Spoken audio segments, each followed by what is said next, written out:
Eu quero saudar a todos os nossos irmãos, aqueles que nos acompanham pelo canal 126 ou pelo YouTube. A todos a paz do Senhor. Nós vamos continuar com o nosso programa Momento da Doutrina após a vinheta.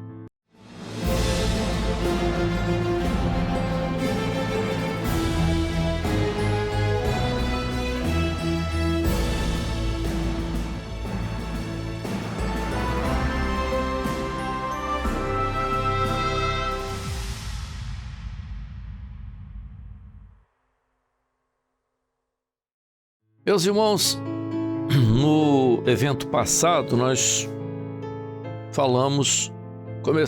demos continuidade ao nosso assunto sobre o clamor pelo sangue de Jesus.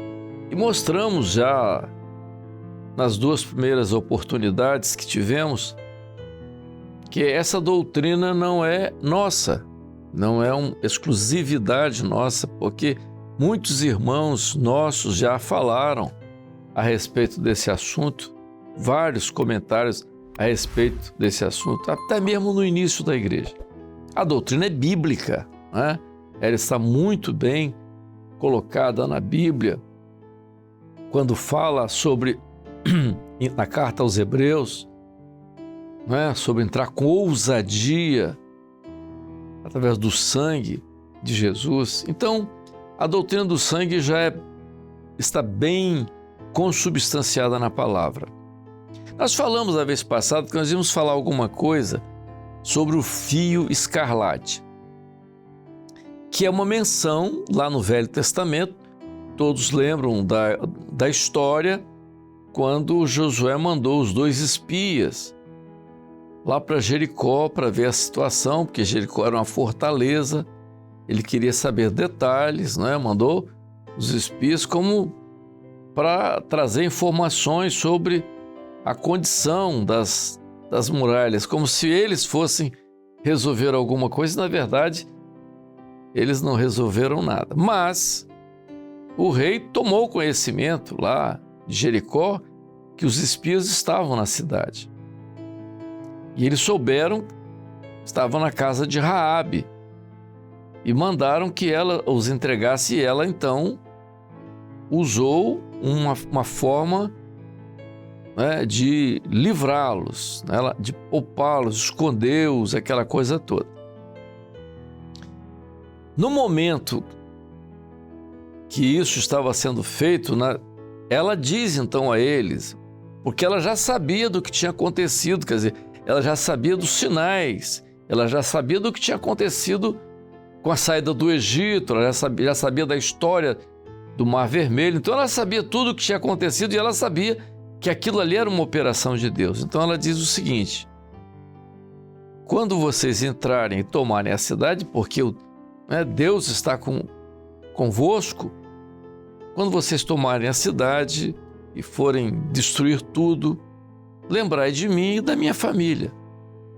E quando eles estavam sendo liberados ali, né, através dela, eles então disseram a ela: quando nós entrarmos na cidade, você colocará um fio na janela, um fio de escarlate. E aquilo é uma identificação de que naquela casa, onde está o fio de escarlate, não haverá destruição. Você coloque você e sua família ali naquele local. É muito parecido isso, não sei se você observa, eu estava comentando com alguns pastores, a Bíblia, ela tem uma sequência muito interessante. E vejam, são 66 livros escritos por homens diferentes, mas claro, todos inspirados pelo Espírito Santo. Tanto é prova disso que eles se completam, eles se comunicam de uma maneira perfeita e chega a ser uma coisa assim impressionante, né? Me lembro, uma vez eu fui conversar com o pastor Gedeuti, falei, olha, há umas críticas que são feitas a nós dizendo que nós pegamos um versículo, pregamos em cima de um versículo e esquecemos o contexto do capítulo. E ele olhou para mim e disse assim: mas a Bíblia para nós, o contexto não é o capítulo. O contexto é toda a Bíblia. Então, quando você prega num versículo e você entra no contexto de toda a palavra, você está dentro daquilo que é profético, está certo. Eu aprendi ali que é muito interessante. Vejam, olha como a Bíblia ela é perfeita, como o Espírito Santo conduziu isso. Essa experiência de Raabe é muito parecida com a experiência de Israel na saída do Egito. O que poupou Israel na saída do Egito? O que poupou? Na porta da entrada da casa, havia a marca do sangue. Aquela casa onde havia a marca do sangue, a morte não entraria. Na casa de Raabe, que tinha a marca do fio que tinha lá pendurado na janela, o fio escarlate, a destruição não chegaria. E ela seria poupada. Vejam que relação perfeita. É por isso que nós falamos, como nós dissemos no evento anterior, sobre a experiência da consagração do sacerdote, quando Deus orienta Moisés para ensinar, para falar com Arão, que na hora que o sacerdote fosse consagrado, o cordeiro seria colocado sobre o altar, mas o sacerdote que fosse consagrado teria que segurar a cabeça do cordeiro enquanto ele era sacrificado, e o sangue colocado na orelha direita, no polegar da mão direita e no polegar do pé direito. Eu já expliquei isso no evento anterior. Se você não sabe, pode pegar e ouvir novamente. Então, o que se percebe, como nós falamos no primeiro evento, sobre o que aconteceu com Adão e Eva, que puseram se vestir da pele do animal, o animal teve que morrer, houve derramamento de sangue. A experiência de Caim e Abel, o sacrifício que agradou a Deus, não foi o sacrifício de Caim, que ofereceu o fruto da terra, mas foi o de Abel, que sacrificou o cordeiro. Então isso é uma linha, como o fio escarlate é uma linha vermelha, né? Então que vai em toda a palavra, do Gênesis até o Apocalipse, porque lá no final em Apocalipse diz assim: e eles venceram pelo sangue e pela palavra. Então o sangue, ele não está ali só no momento, ele está em toda a palavra. Toda a palavra. Então é um fio.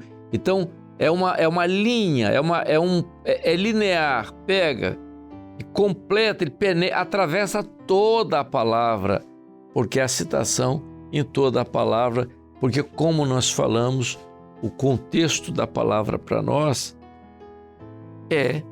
o contexto é toda a palavra. Por quê? Porque a palavra, ela contém um projeto. Qual o projeto que a palavra contém? Como se chama esse projeto? Como se chama esse projeto? Esse projeto se chama salvação, porque todo o objetivo da palavra é salvação. Então Deus projeta em toda a palavra a salvação do homem. Daí a presença do sangue em toda a palavra, e por isso que em toda a palavra Jesus está presente. Jesus está presente no Velho Testamento de forma profética e está no Novo Testamento na forma revelada. Então o projeto é a salvação. É por isso que Isaías diz lá: e vós com alegria tirareis águas das fontes de salvação. Salvação aí é Yeshua. E o nome que o anjo Gabriel entrega a Maria quando estava grávida era: o nome do menino será Yeshua, que significa salvação. Yeshua é Jesus, que significa salvação. Então é a figura do sangue.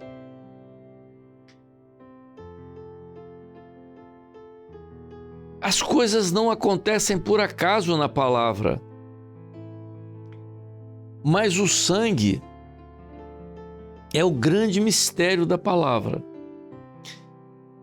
E nós ficamos impressionados porque Deus fez conosco uma coisa muito interessante. Quando nós começamos, os mais antigos sabem dessa experiência, mas quando nós começamos nessa obra, há 55 anos atrás, eu vim depois, mas vi o início. Não que, prestem atenção, eu não estou dizendo que essa obra começou há 55 anos atrás. Essa obra não começou há 55 anos atrás. Essa obra começou no Pentecostes.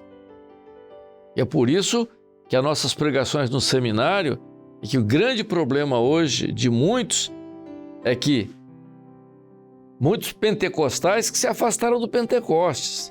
E nós não podemos afastar do Pentecostes, porque a obra, ela começa no Pentecostes. Toda a operação do Espírito Santo começa no Pentecostes, não é? O mistério do terceiro dia, depois do terceiro dia, o derramamento do Espírito Santo sobre a igreja. Mas quando nós conhecemos, não que a obra começou, repito, mas quando conhecemos esta obra há 55 anos atrás, a primeira grande experiência que o Senhor nos deu, nós não sabíamos para onde iríamos. O grupo que veio, o grupo que estava, como se diz assim, tocado pelo Espírito Santo, com aquela perspectiva de uma experiência nova, aquele grupo só pensava em duas coisas. Ninguém pensava em doutrina, fora. Se pensava em duas coisas. Primeiro, batismo com o Espírito Santo, que era uma coisa impressionante, que como crentes tradicionais todos só pensavam no batismo nas águas, aquela coisa toda, mas a experiência do batismo com o Espírito Santo, o que é o batismo com o Espírito Santo e dons espirituais, que era uma coisa extraordinária, o dom espiritual, aquilo que parecia filosoficamente transcender, que coisa notável, os dons espirituais, a capacidade de ouvir a manifestação, de ver a manifestação do Espírito Santo, realmente era uma coisa impressionante. Então, todos estavam movidos àquela experiência, aquelas duas experiências, batismo com o Espírito Santo e dons espirituais. E a igreja começou como igreja pentecostal, iguais às demais, com esses dois fatores importantes nos seus cultos. A busca por isso, que era, as pessoas tinham aquela necessidade. Mas as dificuldades que no início aconteceram, principalmente com o culto, que o culto era a parte importante. Os irmãos se reuniam para cultuar ao Senhor. Mas o culto tinha algumas dificuldades, muitas dificuldades. Dificuldades com dons, dificuldades com a ordem no culto, dificuldades com manifestações que não eram do Espírito Santo e que atrapalhavam demais o aproveitamento do culto, do que ia acontecer no culto. Enfim, havia muitas dificuldades. De repente, o Senhor dá uma orientação que surpreende a todos. Qual foi a orientação? O Senhor revelou que a partir de uma determinada data, uma determinada época, os nossos cultos teriam início com a igreja de joelhos, clamando pelo sangue de Jesus. Foi uma revelação, como todos estavam na dependência de dons espirituais, de revelações, então vamos atender à revelação. Mas ninguém tinha, naquela época, um conhecimento doutrinário do que estava acontecendo. Foi uma misericórdia que o Senhor teve, nos levar a um procedimento bíblico que nós não tínhamos enxergado, a um segredo, e começamos a fazer isso. Ato contínuo, já no primeiro culto, quando nós colocamos, quer dizer, eu era jovenzinho, estava chegando, eu cheguei em 71, muito jovem. Quando eles começaram, logo no primeiro culto, quando a igreja se colocou de joelhos e clamou pelo sangue de Jesus, houve um momento impressionante na vida da igreja. Primeiro que todas aquelas dificuldades de manifestações estranhas, todas aquelas dificuldades daquelas coisas de falta de solenidade, de repente, tudo aquilo desapareceu quase que de forma misteriosa. Houve uma mudança do ambiente ali, e enquanto a igreja estava de joelhos, clamando pelo sangue de Jesus, quebrantamentos, e o Espírito Santo começou a operar, e houve uma evidência muito intensa, uma manifestação muito intensa de dons espirituais. E a partir dali, começou-se a ter uma experiência nova com o clamor pelo sangue de Jesus. Mas continuamos clamando pelo sangue de Jesus sem saber o que seria aquilo, como seria aquilo, sem ter muita experiência, mas o Senhor tinha dito. Mas havia ali já uma coisa de forma didática, maravilhosamente didática, o que o Espírito Santo queria fazer conosco. Nós começamos a clamar pelo sangue de Jesus. Não como doutrina, mas atendendo uma orientação. E dentro dessa orientação do clamor pelo sangue de Jesus, veio a segunda grande experiência, que foi a experiência da palavra. Olha, depois dessa, a segunda experiência, que foi aquela experiência que eu sempre conto, lá na consagração do templo de Campo Grande. A experiência do pastor Gedeuti, quando ele abriu a Bíblia e o profeta no meio da igreja disse: fecha a Bíblia e você vai abrir agora clamando pelo sangue de Jesus. A orientação que o Senhor tinha dado de início. Quando ele abriu a palavra, e o Senhor disse: desce um pouco mais, ele clamou pelo sangue, abriu a palavra e começou a ler. O Senhor disse: pode ler a partir daí. E ele começou a ler as bodas de Caná.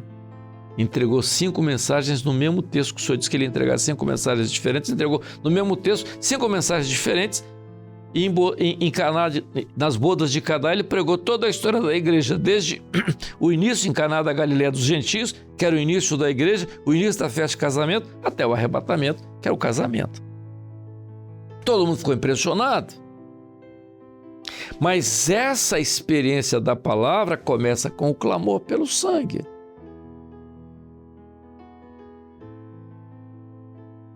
O mistério estava aí, o clamor pelo sangue e a palavra. Mas não acaba só aí não. Em 1973,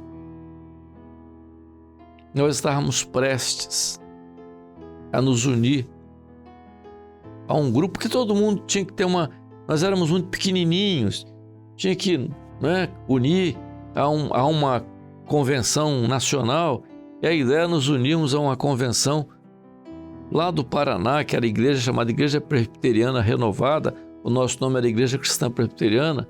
Então ia ser ótimo, a Igreja Cristã Presbiteriana, né, ia ser ligar à Igreja Presbiteriana Renovada lá do Paraná.